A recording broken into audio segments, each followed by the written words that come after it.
স্বাগত দীপ্ত সংবাদে। আপনাদের সঙ্গে আছি আমি সাদিক হাসান ইমন। 2024 সালের গণ অভ্যুত্থানের সময় রাজধানীর চানখারপুলে 6 জনকে হত্যা মামলার রায়ের দিন পিছিয়েছে। রায় ঘোষণার জন্য আগামী 26 জানুয়ারি নতুন দিন ধার্য করেছে আন্তর্জাতিক অপরাধ ট্রাইব্যুনাল 1। গণ অভ্যুত্থানের সময় আইনশৃঙ্খলা বাহিনীর বিরুদ্ধে ট্রাইব্যুনালের এটিই প্রথম রায়। আর জুলাই আগস্টের হত্যাযজ্ঞের মামলার দ্বিতীয়। সাবেক ডিএমপি কমিশনার হাবিবুর রহমান সহ এই মামলায় অভিযুক্ত 8 পুলিশ সদস্যের সর্বোচ্চ শাস্তির প্রত্যাশা রয়েছে প্রসিকিউশনের। একই ট্রাইব্যুনালে রাজধানীর রামপুরায় 28 হত্যা মামলায় বিজিবির কর্মকর্তা রেদওয়ানুল ইসলাম সহ 4 জনের বিরুদ্ধে সূচনা বক্তব্য উপস্থাপনের মাধ্যমে সাক্ষ্য গ্রহণ শুরু হয়েছে। এছাড়া ট্রাইব্যুনাল 2-এ সাভারের আশুলিয়ায় 6 মরদেহ পোড়ানো সহ 7 জনকে হত্যা মামলার যুক্তিতর্ক উপস্থাপন করছেন আসামিপক্ষ।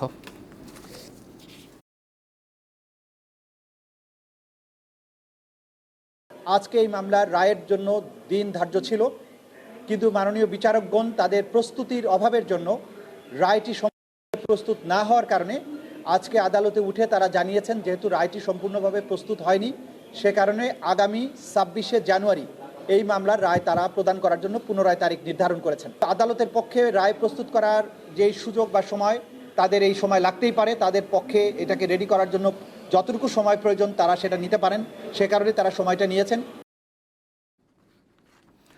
ত্রয়োদশ জাতীয় সংসদ নির্বাচনে 298 আসনে প্রার্থিতা প্রত্যাহারের সময় শেষ হচ্ছে আজ। আর পাবনা 1 ও 2 আসনের নতুন তফসিল অনুযায়ী আসন দুটিতে একই সময় রয়েছে আগামী সোমবার পর্যন্ত। বিকেল 5টার মধ্যে রিটার্নিং অফিসারের কার্যালয়ে গিয়ে প্রত্যাহারপত্র জমা দেওয়া যাবে। এ বিষয়ে কথা বলতে আমাদের সঙ্গে যুক্ত হচ্ছেন সহকর্মী শিউলি শবনব। শিউলি, এখন পর্যন্ত কতজন মনোনয়নপত্র প্রত্যাহার করেছেন বলে আপনার কাছে তথ্য রয়েছে? ইমন, যেহেতু নির্বাচনের একদমই শেষ পর্যায়ে, নির্বাচনের সময় মাত্র 22 দিন সময় হাতে আছে এবং এই শেষ সময়ে নির্বাচন কমিশনের ব্যস্ততাও অনেক বেশি এখন।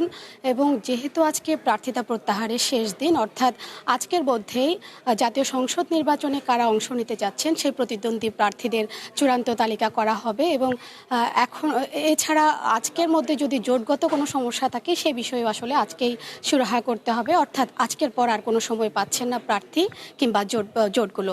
তো এক্ষেত্রে আমি যদি আপনাকে জানিয়ে রাখি যে সকাল থেকে এ পর্যন্ত এখন পর্যন্ত আমাদের কাছে 3 জন প্রার্থী প্রত্যাহারের খবর এসেছে, যার মধ্যে ঢাকা 10, 16 এবং ঢাকা 18 আসনের 3 জন প্রার্থী তাদের প্রার্থিতা প্রত্যাহার করেছেন। এবং এসব প্রার্থীর মধ্যে যদি একটু বলি যে গণসংহতি আন্দোলনের 1 জন রয়েছেন এবং খেলাফত মজলিসের 2 জন প্রার্থী রয়েছেন এই প্রত্যাহারের তালিকায়। তারা আসলে রাজধানীর যে সেগুনবাগিচা বিভাগীয় কার্যালয় রয়েছে সেখানে তাদের প্রার্থিতা প্রত্যাহার করেছেন। তবে আগারগাঁওয়ে যে আঞ্চলিক কর্মকর্তার কার্যালয় আছে সেখানে এখন পর্যন্ত কোনো প্রার্থী আসলে তাদের প্রার্থিতা প্রত্যাহারের খবর আসেনি। যেহেতু আজকে বিকেল 5টা পর্যন্ত সময় আছে, এই সময়ের মধ্যে যদি কেউ প্রার্থিতা প্রত্যাহার করতে চান তারা আসলে সেই সময় পাবেন। এবং যেহেতু আগামীকাল আপনি জানেন যে প্রতীক বরাদ্দ হবে, সেহেতু আজকে 5টার মধ্যে আসলে সবগুলো কার্যক্রম তাদের শেষ করতে হবে এবং 22 জানুয়ারি আনুষ্ঠানিকভাবে নির্বাচনের প্রচারণা শুরু হবে। তো আপনাকে যদি আরেকটু বলি যে আজকে নির্বাচন কমিশন এখানে বিকেল 4টায় একটি মিটিং ডেকেছেন, যেখানে সবগুলো রাজনৈতিক দল এবং স্বতন্ত্র প্রার্থী তাদের আহ্বান করেছেন সেই মিটিংয়ে অংশ নিতে। এবং সেই মিটিংয়ে আসলে নির্বাচন কমিশন প্রথমবারের মতো যে পোস্টাল ভোট বিডি অ্যাপ, সেই অ্যাপের মাধ্যমে যে ভোট গ্রহণ কার্যক্রম পরিচালনা করবেন সেই কার্যক্রম সম্পর্কে আসলে প্রার্থী ভোটারদের একটু স্বচ্ছ ধারণা দিতে মূলত এই বৈঠকটির আমন্ত্রণ জানানো হয়েছে রাজনৈতিক দলগুলোকে। এবং এই বৈঠকে আরও জানা গেছে সেটা হচ্ছে যে গণভোট সম্পর্কে সাধারণ মানুষদের মধ্যে যে একটা ভুল ধারণা বা বিভ্রান্তি রয়েছে সেই বিষয়গুলো আসলে নির্বাচন কমিশনের পক্ষ থেকে হয়তো স্বচ্ছ একটা ধারণা দেওয়ার চেষ্টা করা হতে পারে রাজনৈতিক দল এবং স্বতন্ত্র প্রার্থীদের। এছাড়া আরেকটা যে বিষয় আপনাকে জানাই যে আজকে বিকেল 3টায় সুইডেন দূতাবাস থেকে একটি প্রতিনিধি দল প্রধান নির্বাচন কমিশনারের সাথে সাক্ষাৎ করার কথা রয়েছে। সব মিলে আসলে নির্বাচন কমিশন এখন শেষ মুহূর্তে যে ব্যস্ত সময় সেই ব্যস্ততা আসলে পার করছেন। যেহেতু নির্বাচনের সময় আসলে একেবারে দোরগোড়ায়, তো সব মিলে আসলে বলা যায় যে নির্বাচন কমিশনে এখন পর্যন্ত একটা পরিপূর্ণ নির্বাচনী আমেজ আসলে এই মুহূর্তে চলছে। এবং আজকে বিকেল 5টার পর জানা যাচ্ছে যে কারা শেষ মুহূর্তে জাতীয় সংসদ নির্বাচনে প্রার্থী হয়ে ভোটের লড়াইয়ে অংশ নিতে যাচ্ছে। ইমন, এই ছিল এখান থেকে সর্বশেষ। জি, আপনাকে অসংখ্য ধন্যবাদ শবনব, শিউলি। দ্বিতীয় দিনের মতো সিলেটের শাহজালাল বিজ্ঞান ও প্রযুক্তি বিশ্ববিদ্যালয়ের শিক্ষার্থীরা আন্দোলন করছেন। এ ব্যাপারে বিস্তারিত জানাতে আমাদের সঙ্গে যুক্ত হচ্ছেন সহকর্মী জয়ন্ত কুমার দাস। জয়ন্ত, আজ তো নির্বাচন হওয়ার কথা ছিল শাবিপ্রবিতে, এখন আসলে আন্দোলন চলছে, সার্বিক পরিস্থিতি আপনি কেমন দেখছেন? ওখানে শিক্ষার্থীরা স্লোগান দিচ্ছেন, এটাও আমরা জানতে পারলাম, তো সর্বশেষ পরিস্থিতি আমাদের জানাবেন। জি, শাহজালাল বিজ্ঞান ও প্রযুক্তি ভবনের সামনে আমি আছি। কিছুক্ষণ আগেও এখানে আন্দোলনরত শিক্ষার্থীরা স্লোগান দিচ্ছিলেন, দ্বিতীয় দিনের মতো আন্দোলন করছেন। তাদের দাবি একটাই, যে করেই হোক সাকসু নির্বাচন চাই। এই মুহূর্তে এখানে আন্দোলনরত শিক্ষার্থীরা কিন্তু ভিতরে প্রবেশ করেছে। এখানে যারা প্রশাসনিক কর্মকর্তাগুণ আছে, ভিসি প্রভিসি আছে, তাদের বলতে কিন্তু দ্বিতীয় দফার মতো বৈঠকে কিন্তু তারা গিয়ে বসেছেন। জানিয়ে রাখতে চাই, 28 বছর পর আজকে সাকসু নির্বাচন হওয়ার কথা ছিল। আজকে 6000 শিক্ষার্থী অপেক্ষা করছিলেন কখন তারা ভোট দিয়ে ছাত্র প্রতিনিধি নির্বাচিত করতেছেন, কিন্তু এই জিনিসটা আসলে হচ্ছে না। গতকাল হাইকোর্টের রিটের পর থেকেই কিন্তু এই যে স্থগিতাদেশ হওয়ার পর থেকে কিন্তু সাকসু নির্বাচন নিয়ে কিন্তু রীতিমতো বলা যায় একটি নাটকীয়তাই চলছে, এবং এখন পর্যন্ত শিক্ষার্থী তাদের আন্দোলন চালিয়ে যেতে চান। এবং বিশ্ববিদ্যালয় প্রশাসন কিন্তু বলছেন আইনি প্রক্রিয়া যেটি আছে সেই আইনি প্রক্রিয়া তারা লড়ছেন। শিক্ষার্থীদের পক্ষ থেকে আইনি প্রক্রিয়া তারা লড়ে যাচ্ছেন, এবং চেম্বার আদালতে কিন্তু শিক্ষার্থীদের পক্ষের আইনজীবী গিয়েছেন, এবং এটির রায় কিন্তু আজকে আসতে পারে, এটি আশা শিক্ষার্থীরা সময় গুনছেন।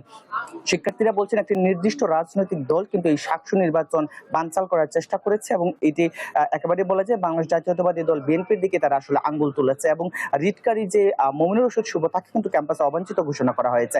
কিছুক্ষণ আগে তারা আমাদের সাথে কথা বলছিলেন, তারা বলছিলেন যতক্ষণ পর্যন্ত তাদের পক্ষে রায় না আসে, যতক্ষণ পর্যন্ত সাকসু নির্বাচন হবে এমন আশ্বাস তারা না পান, ততক্ষণ পর্যন্ত তারা আন্দোলন চলমান রাখবে। এবং দ্বিতীয় দফার মতো তারা বৈঠকে গিয়েছেন। উপরে কিন্তু প্রশাসনিক ভবনে রয়েছেন শাহজালাল বিজ্ঞান ও প্রযুক্তি বিশ্ববিদ্যালয়ের ভিসি প্রভিসি সহ প্রশাসনিক কর্মকর্তারা। দ্বিতীয় দফার মতো তারা বৈঠকে গিয়ে হয়তোবা তারা নেমে এসে গণমাধ্যম কর্মীদের সাথে কথা বলতে পারেন। সবকিছু মিলিয়ে এখনো কিন্তু তারা আন্দোলন চলমান রেখেছেন, তারা স্লোগান দিচ্ছেন, তারা যে করে হোক সাকসু নির্বাচন চান, এমন দাবি তারা তুলছেন। এ ছিল আমার কাছে শাহজালাল বিজ্ঞান ও প্রযুক্তি বিশ্ববিদ্যালয় থেকে সাকসু নির্বাচন নিয়ে যে আন্দোলন চলছে এটির সবশেষ। শাহজালাল বিজ্ঞান প্রযুক্তি বিশ্ববিদ্যালয় থেকে যুক্ত ছিলেন সহকর্মী জয়ন্ত কুমার দাস। আন্তর্জাতিক প্রসঙ্গ, আফগানিস্তানের রাজধানী কাবুলে একটি রেস্তোরাঁয় ভয়াবহ বিস্ফোরণে এক চীনা নাগরিক সহ অন্তত 7 জন নিহত হয়েছেন।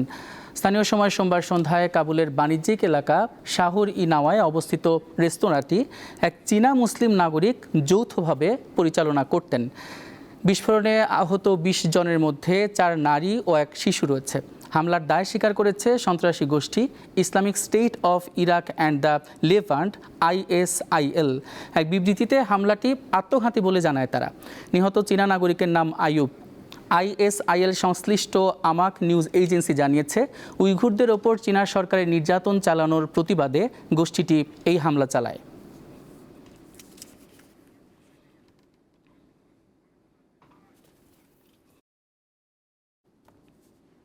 খেলার খবর, নারী টি-20 বিশ্বকাপে বাছাই পর্বের ম্যাচে পাপুয়া নিউগিনিকে 30 রানে হারিয়েছে বাংলাদেশ।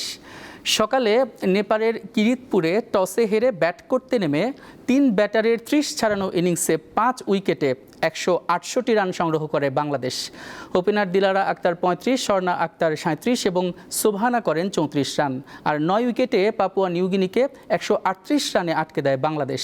এই জয়ে গ্রুপ এ থেকে 2 ম্যাচে 2 জয় নিয়ে পয়েন্ট টেবিলের শীর্ষে নিগার বাহিনী। বাংলাদেশের পরের 2 ম্যাচ রয়েছে তার প্রতিপক্ষ আয়ারল্যান্ড ও নামিবিয়া। এর একটিতে জয় পেলেই মূল পর্ব নিশ্চিত হবে বাংলাদেশের।